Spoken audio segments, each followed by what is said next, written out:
It's about history. It's about preservation. It's about sense of place here on Eastern Long Island. With Esperanza Leon, I'm Erwin Levy, and this is Our Hamptons.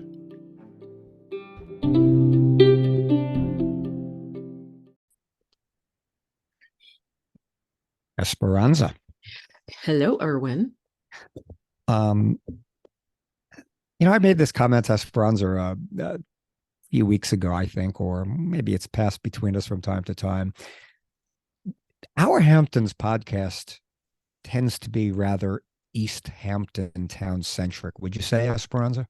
Yes, I mean we did actually. That's in the introduction, if you will, of we're not Bonnick, but that's Bonnick is only in East Hampton, as some of you have learned. Our listeners. I guess that's true, but the point is, I think being is where we have been giving Southampton, not so much. We have actually done a lot, Esperanza, when you think about it, within the town of Southampton. We've had we had multiple stories. Yes, Shinnecock monuments, I was thinking. And Sagaponack. I mean, that's really Shinnecock land.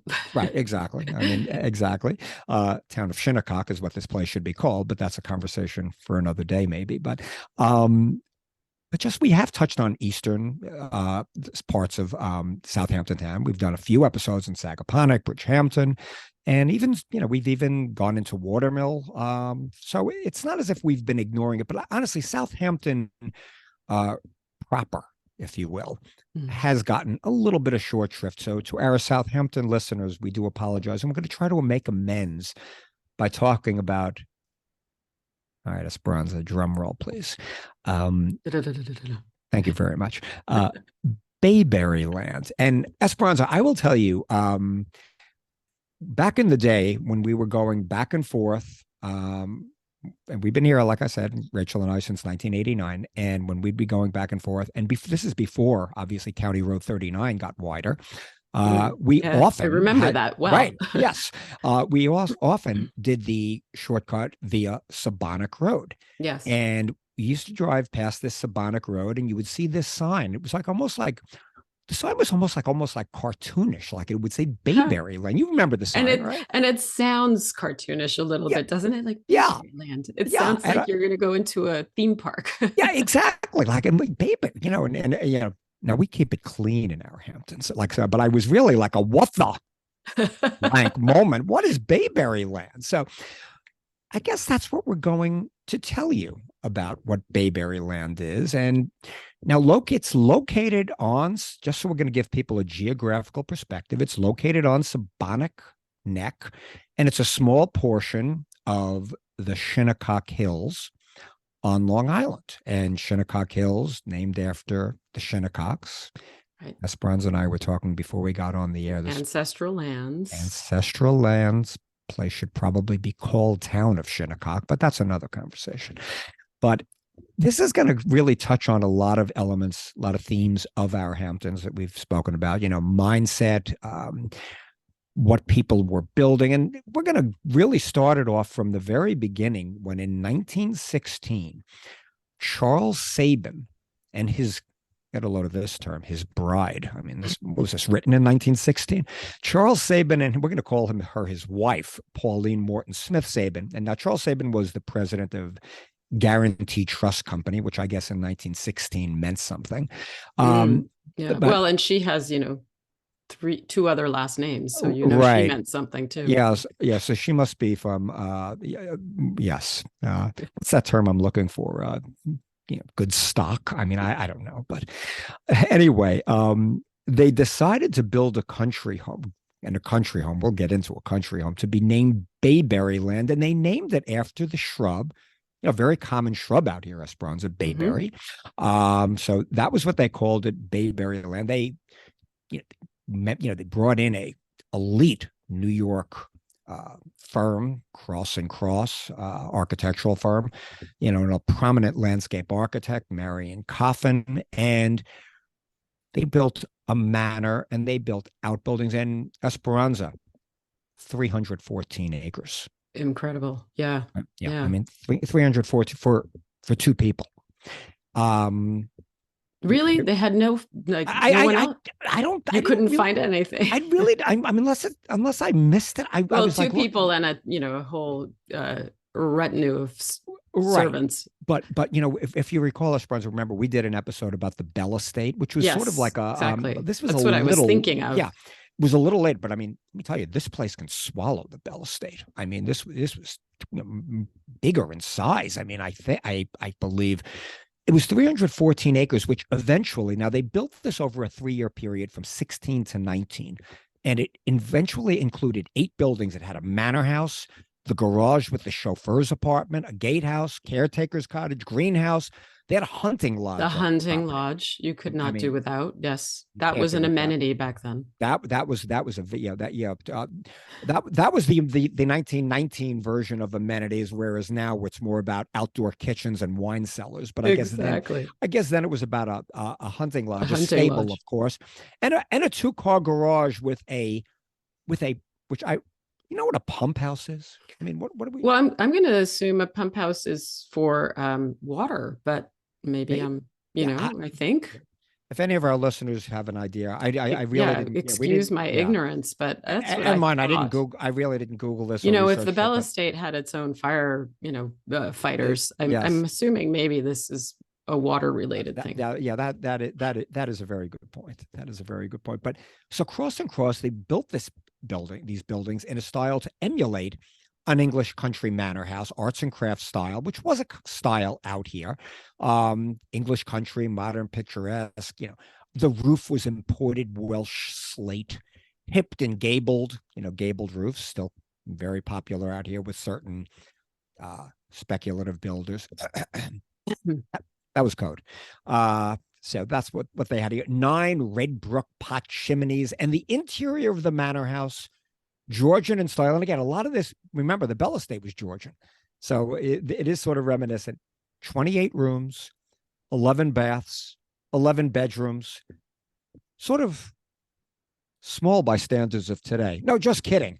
But Yeah, it's average. it's average. It's not outright. But remember that this is more than 300 acres. People, like, nowadays you build this on 3 acres, Right. We talked or about even two, or even right, one or and a half for what they're that matter. talking about in that place near and dear to your house on on Wainscott Hollow Road, what they're Mm-hmm. building. Mm-hmm. I mean, it's probably close in size. I mean, we've seen larger than 11 bedrooms and 11 bathrooms being Yes. built. So Way. to your point, on a lot smaller than 314 Yeah. acres. I mean, Fairfield comes to mind.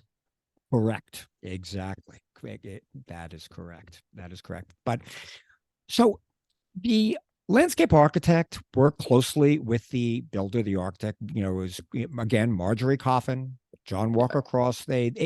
And it was almost like they designed the buildings and the grounds as a set piece. The manor was surrounded with this big lawn, distinct gardens, an Italianate garden, the rose garden. I mean, you get the idea. I mean, and Yes. everything was in proper relation. And again, here we go, truckloads of topsoil stripped from a farm, brought exclusively to enrich the soil. Things that are still being done today. Instant landscape. She brought in mature trees. Now the house was So wait bayfront. a Yeah, minute, backtrack just one moment, yeah. because I think this has to be made clear that the soil was brought from a farm that was bought exclusively for the purpose of supplementing the soil and enriching the soil at this location. Well, I don't know if Is they that bought. right? I don't know if they bought the farm or just bought the soil from the farm. It's not that it was stripped from a farm. No, I'm rereading it. I agree with you. Esperanza is correct. So what they did was, I guess they bought They stripped the topsoil from that's the right. farm. From the That farm they that bought. loam, Right, that yeah, loam. this is Southampton loan, Esperanza, not Bridgehampton. But who knows? Maybe they carted it from Bridgehampton. But point was, and again, we're going back to 1916 when this was going on, Esperanza. So this probably was farm or farms surrounding Bayberry land. No, yeah, sure. I So, wouldn't doubt it. so Yeah. yes, so that was a good catch on your part. I really didn't I even mean, I pick just up thought on that it. was a notable thing, really. I would go 1000% that it was notable. So, and again, I think to really add a little bit more perspective to this. again, 1916, 1919. This was not unusual. This was the Gold Coast estates of Long Island were being built in this era. Again, out here the Bell Estates. We talk about again the bookends, Southampton and East Hampton, but this was really on a grander scale because there was 314 acres, and let's just say their lifestyle matched the property they built. The lavishness, yes. Okay. Okay. I mean, that now the house was completed in 1919, and the Southampton Press had an article how to celebrate, they held a housewarming dinner and dance on Friday, July 11th, high season, which held the attention of the entire summer colony. Remember, boy, now the Southampton Press is supporting us, Esperanza, because we've talked about these summer colonies from the beginning, of season one on Our Hampton. So there was these summer colonies back then. I mean, over 100 years ago, and it, the house attracted attention. It was in all these important architectural journals. 1918, Southampton Press listed Bayberry land that had the highest tax bill of anyone in Southampton. And it leads the assessments at $160,000, which is astronomical, I would guess. At that time, yes, I would imagine, yeah. So the Sabins continued lavishly entertaining over the next 14 years, 29 to 33, we'll call it. I mean, guest lists that included get a load of, I mean, we've both heard of this term, the New York Blue Book Society, right? Yeah, I really, I know what it is, but I really don't know what that means. Yeah, probably people into amenities, but in addition, just of of a certain kind of real social elite. Yes. Society types, where their daughters or what do they bring them? Debutantes. Yes. Yeah, I'm sure like that. All of this important men and women of the Southampton summer colony, political luminaries, senators, congressmen. There were probably no congresswomen at the time. Congressmen, no doubt. And judges, and apparently this Mr. Sabin was active politically, nationally, locally, and used. Mrs. Sabin, I should say. Yeah. Used the house as a staging ground for her lobbying efforts. And again, the Southampton Press, which probably gave these people a lot of play, they seem to keep coming up with them, reported she entertained 400 fellow Republicans in July of 1920. And there was a variety of sporting and leisure activities. They had a private drive connecting the manor with the National Golf Links. Now, the National Golf Links, which is adjacent to this. Esperanza made a point we're going to touch on in a minute. But there was a private drive connecting the manor, and the National actually predated Bayberry land. Bayberry by like 5 years or they were built in so it was a new golf. It was the new links golf club, exactly. And also on the property, we mentioned the hunting lodge. They had, when you have 314 acres, I guess you have polo grounds. Yeah. You could hunt on the property, and I guess not impact anyone. We won't segue into the Wainscott Gun Club right now, but we'll just make note that there's been a little brouhaha with that. This episode will air later than that, but anyway. We'll see what happens by then. Exactly. But so the other spots, there was hunting, there was polo, and that was the Great Lawn was level ground for croquet, and there were tennis courts on its eastern edge. Right, not just one tennis court. It sounds like more than one, right? Exactly right. And a stairway down to the beach that ended at a long dock for swimming and boating. And this was a true compound. I mean, man, this was today's standards, it's embarrassing. I mean, this is like, this is just, to say over the top is probably not doing it justice. But and again, incredible. This was private. I mean, again, but again, it's similar to the Gold Coast estates on Nassau's North Shore.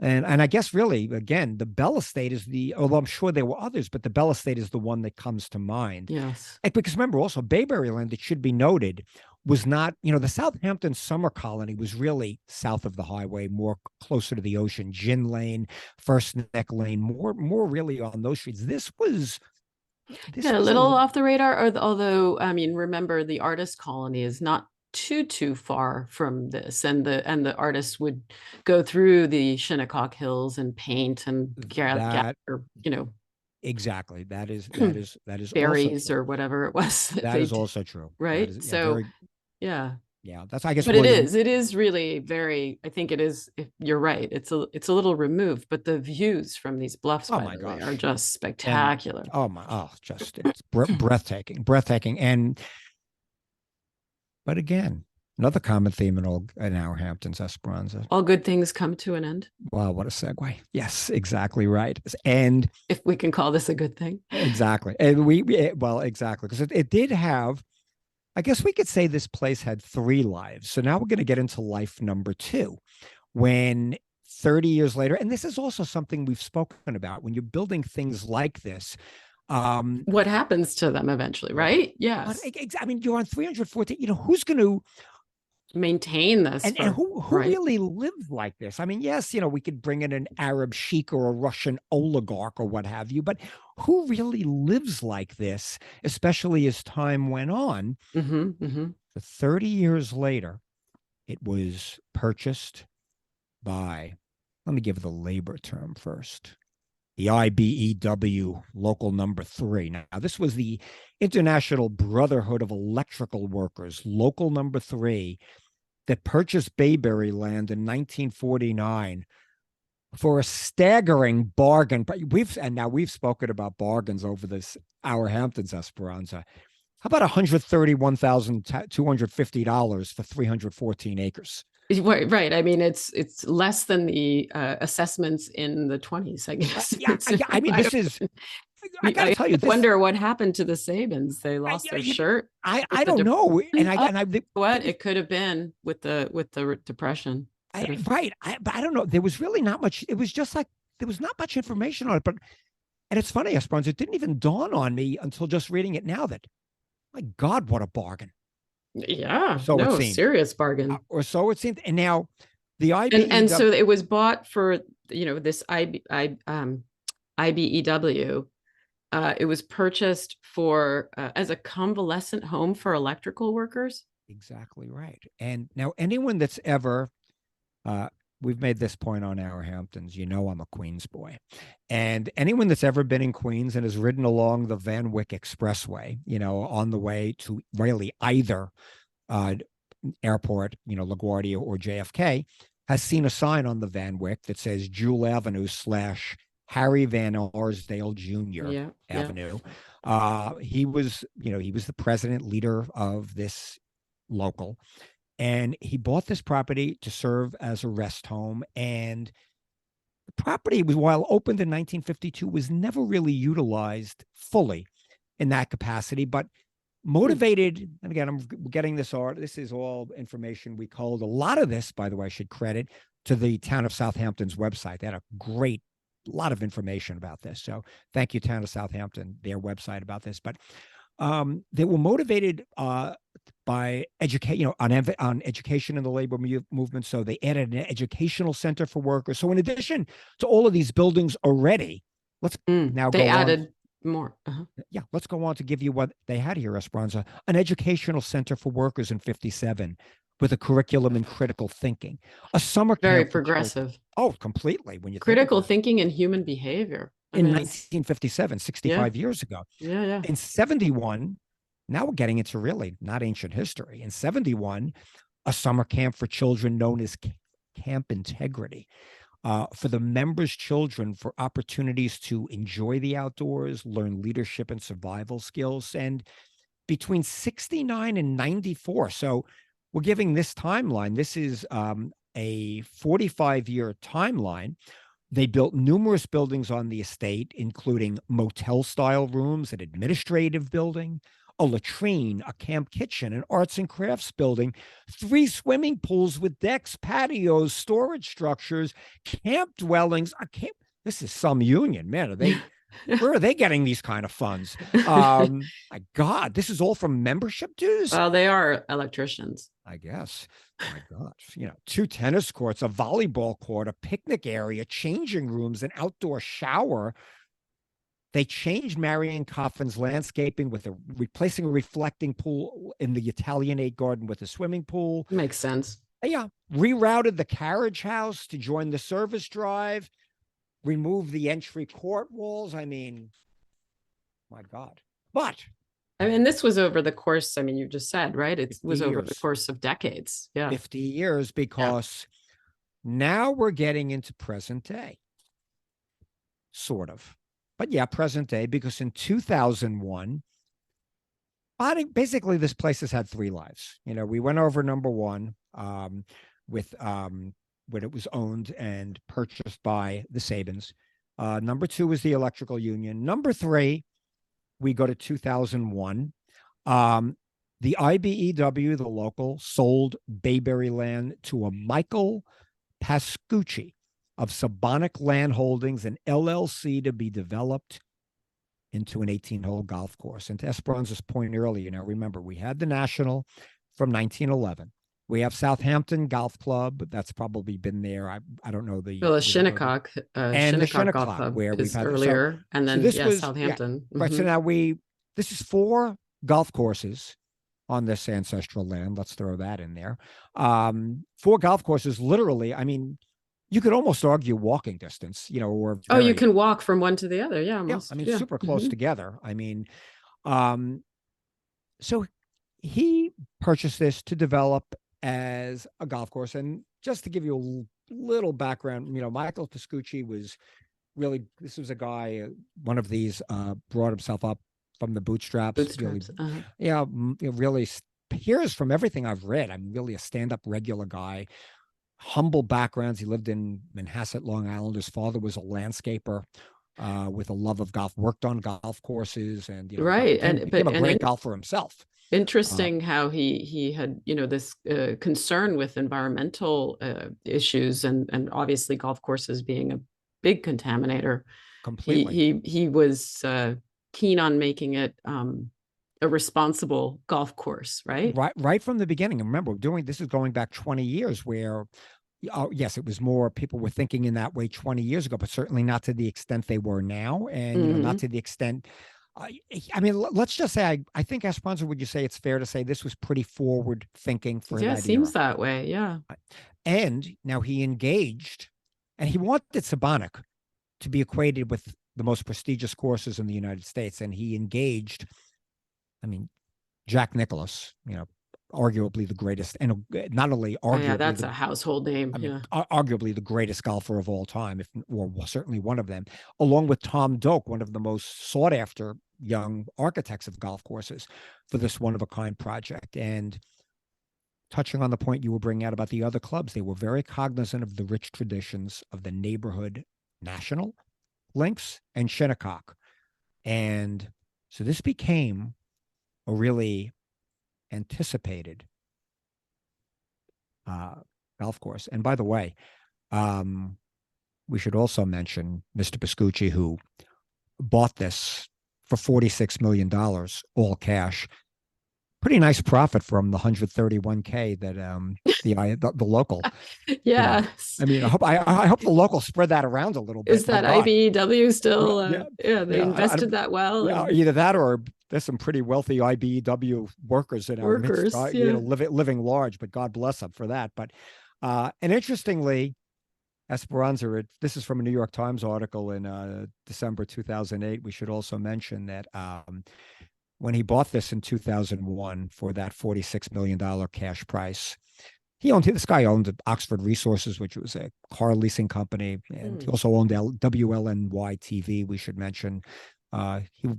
Pascucci apparently woke up one day and said, wow, 3 million people on Long Island without a TV station. And he opened up a TV station. This was, it was good thinking. Yeah. But Esperanza, who one of the other bidders who actually purchased it at auction for the same price, but was unable to consummate the deal? And fortunately, that was the case. Yes, was one Donald J. Trump. Yes. And we can't speak to what otherwise we'd have gold palaces on that. And you would have the Trump links of Southampton, because we all know Mr. Trump likes to put his name on things. Emblazoned. Yes. Emblazoned. But anyway, Did not happen. And being as we don't get political on our Hamptons, we're not making any commentary on that. So anyway, so the property, now listen to this. Now the property known as Camp Integrity, that was the camp, if we recall going back, the Right. IBEW bought, was rezoned for 65 houses. And Mr. Pascucci promised that his golf club, besides being environmentally conscientious, no bulldozing, no chemical runoff, would designate just 4 acres for hardscape, the clubhouse and guest villas, and donate 54 acres of wetlands, including a beach, to the town of Southampton. Mm. And he also embellished his good neighbor standing by paying $500K a year in property taxes and opening the club to charitable events 5 times a season, not straining the local municipal services. So, by the way, Sounds like a good community contributor, yeah. huh? Now, do you take that up? Because I couldn't really. Were 65 houses built here? I mean, like I couldn't. No. So I think what happened is that it had been rezoned. So the property, the 300 acres, 315 acres, 314 acres, I mean, in their infinite wisdom, I guess to sell it for possibly more of a profit, Right. they had it rezoned for residential, Okay. 65 residential lots. I Okay. suppose Got that's it. the thing. Okay. So we just That did happens. that. Yeah, that Okay. happens Okay. with frequency. But he, obviously he kind of paid a premium for that maybe, and then Yeah. and then yeah, didn't completely. go with that. Yeah. And again, to the point that Esperanza brought out, she brought this out actually even before we even started this podcast, but did Southampton need another pricey private golf course with Shinnecock and the National? It's debatable. And this is in Mr. Pascucci's own words now. Why does Sibonic need to exist? Because I believe it's a great idea if you love golf to have your own course and build your own membership from people like you. Now, so he created his own club. And which would be what? People who, and again, I'm asking the question, which would be what? What does he mean by people like you? You could take that a lot of ways in this day and age. Or people like him, he's saying, right? Right. Yeah. But what his point was, people who are not, this is his words now, this is a quote, people who are non-glitzy, people whose personalities are low maintenance. I had high maintenance child. I hope she's not listening. We used to always call her that. When she's very low maintenance now, but when she was little, we called her high maintenance. But people who were very universally low maintenance, and if some of them happened to have a few bucks, well, you wouldn't know it. I like those people. I like those kind of people. No one here is an unknown. No bad behavior. Yeah, and I love this little thing he slid in. Unlike those hedge fund hucksters who brawl their way around the bridge, which is another golf club, which we actually spoke about. Correct. Yes. Bridge, in a previous episode. Those were his words. We're not casting any aspersions, of course. Now, naturally, there is a dress code here. Not that anyone needs reminding. No, not at all. Exactly. No, and no flip flops. right. No cargo shorts. Exactly. But he did say this isn't a valet parking type of place. Right. So yeah. I mean, I think maybe he tried to get into Southampton Golf Club, which is something similar, and they said, no.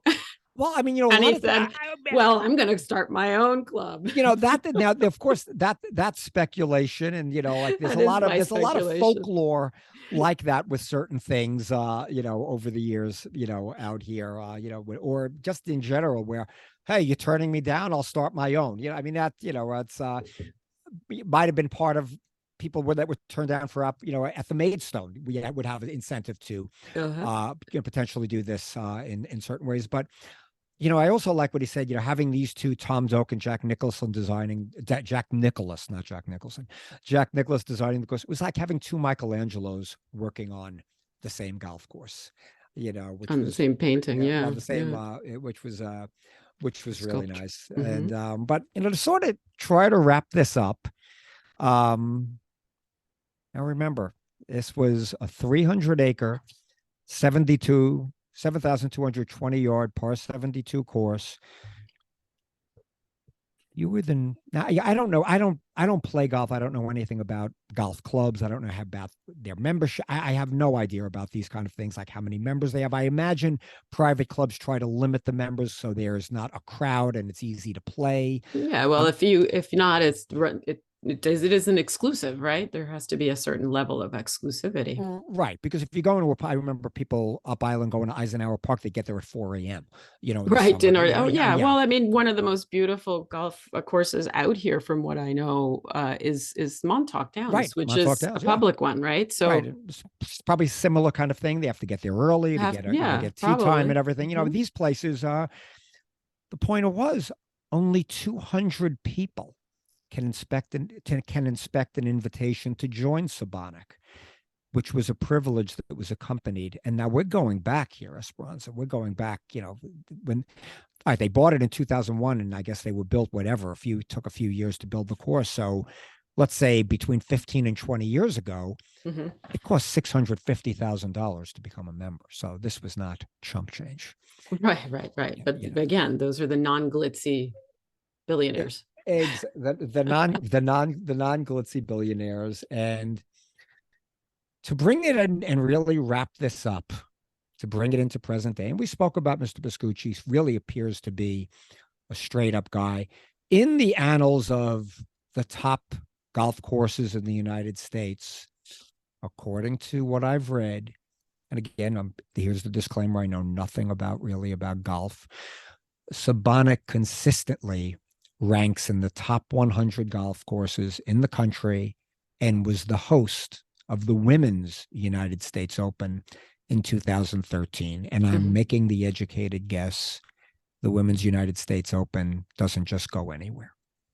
Yeah, no, I'm sure it ranks highly. And if you have Jack Nicklaus involved in your course design, I would hazard to say that it's a nice one. And Uh, again, the location, it just is, yeah, Sabonic Neck is just beautiful. just fantastic. So, Yeah. I mean, it's a shame that all this land is, not public, but right. fortunately, as He you did, indicated, he did donate a good portion of land. So which was, yeah. I mean, this guy, again, we it's don't worth a know. field trip. Exactly. We definitely worth it. I would say it is worth a field trip. I mean, and again, that was really a great gesture. He really made an effort to contribute to the community, and by doing something like that, he didn't have to.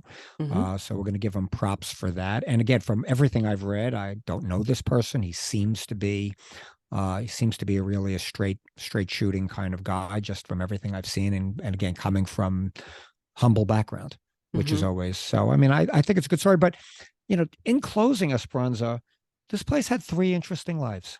Yeah, yeah, and I'm fairly certain not many people knew about the first two, Right? right? Yeah. And especially the second one. I mean, that one's actually the most fascinating. I would agree. I mean, look, the Gilded Age, those kind of things. We've touched on that in the past, but like when you really think about, um, I could say this because Esperanza Leon is a professional segwayer, but like the segues from going from a Gilded Age like grand estate, that's probably unmatched, was probably uh, one of a kind, in this era, Yeah. to a place owned and operated by an electrical Right, right, union. right, right. Yeah, and with and like tons of just regular people, right using and enjoying and yeah. and then maybe getting back a little more to its roots Yes. as a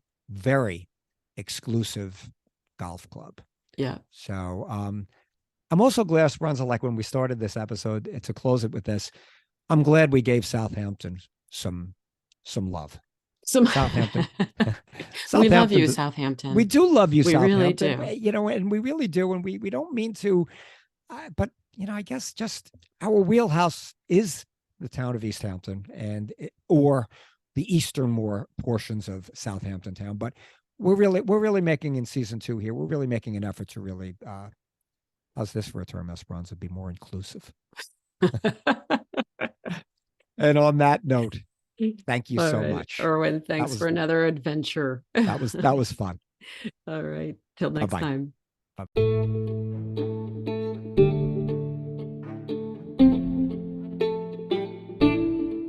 Thanks so much for joining us. New episodes of Our Hamptons are released every other Tuesday.